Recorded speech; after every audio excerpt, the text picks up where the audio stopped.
हम लोग निकल चुके हैं कानपुर वेपन्स फैक्ट्री जाने के लिए। ये रहे कंडक्टर साहब और ये हमारे साथ जो जा रहे हैं सारी खोपड़ियाँ। इन खोपड़ियों को ले जा रहे हैं हम लोग कानपुर में बंदूक दिखाने के लिए। नई नई सारी बंदूकें इन लोगों के साथ जाना है कानपुर। और हम लोग हरा झंडा देखकर यूनिवर्सिटी से निकल चुके हैं। ये रही यूनिवर्सिटी, हम लोग बाय बाय करके यूनिवर्सिटी से निकल रहे हैं। ये हमारे स्टाफ के लोग हैं और यहाँ पर हम लोग रोड पर आ गए हैं। ड्राइवर साहब भी कंफ्यूज हैं कि किन जानवरों को लेके चले आए हैं।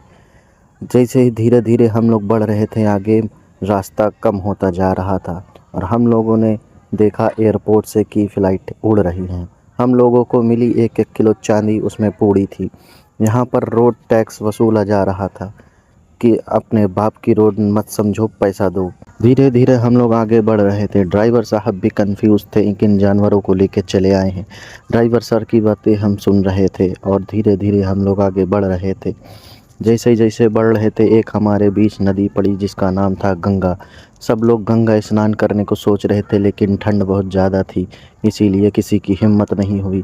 गंगा किनारे हम लोग को कुछ दिखे आदि मानव जो खाने की तलाश में निकले हुए थे पहाड़ की चोटी पर।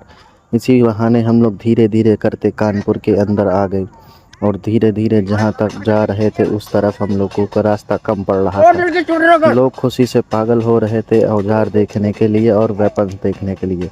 कानपुर वालों ने एक दीवार लगाई थी जिसके आर पार नहीं देख सकते थे आप लोग। ये हमारे बीच आया एक जाबाज खिलाड़ी जो खतरों से खेल रहा था कानपुर के अंदर, और ड्राइवर साहब ने चक्री घुमाई, चक चक चक चक चक चक चक चक। हम लोग कानपुर की तरफ बढ़ रहे थे, अंदर आ चुके थे। ड्राइवर साहब की नाक में कुछ घुस गया था, उसको निकालने की कोशिश में लगे हुए थे। कुछ ही देर में हम लोग अपने जगह पर पहुंच गए। यहाँ 2 तोप खड़ी थी जिसको उड़ाना था और कुछ लोगों को यहाँ उतरना था और कुछ लोगों को आगे उतारना था। तो कुछ लोग यहाँ उतर गए, हम लोग चले आगे। फिर से चलते रहे आगे। दूसरा वेपन्स फैक्ट्री आया जहाँ पर कुछ लोग और उतर गए और यहाँ पर विज़िट करने चले गए। हम लोग भी लास्ट में उतर गए और हम लोग भी विज़िट करने स्मॉल आर्म्स फैक्ट्री पहुँच गए। उसके बाद ड्राइवर साहब ने अपनी बस लगाई और हम लोग वेपन्स फैक्ट्री को विज़िट करेंगे। यहाँ पर हम लोगों का मोबाइल सबमिट कर लिया जाएगा कि बदतमीज़ों मोबाइल दे दो, ऐसे ही अंदर जाओ। फिर हम लोग ने विज़िट किया, विज़िट करके वापस चल दिए लखनऊ की तरफ।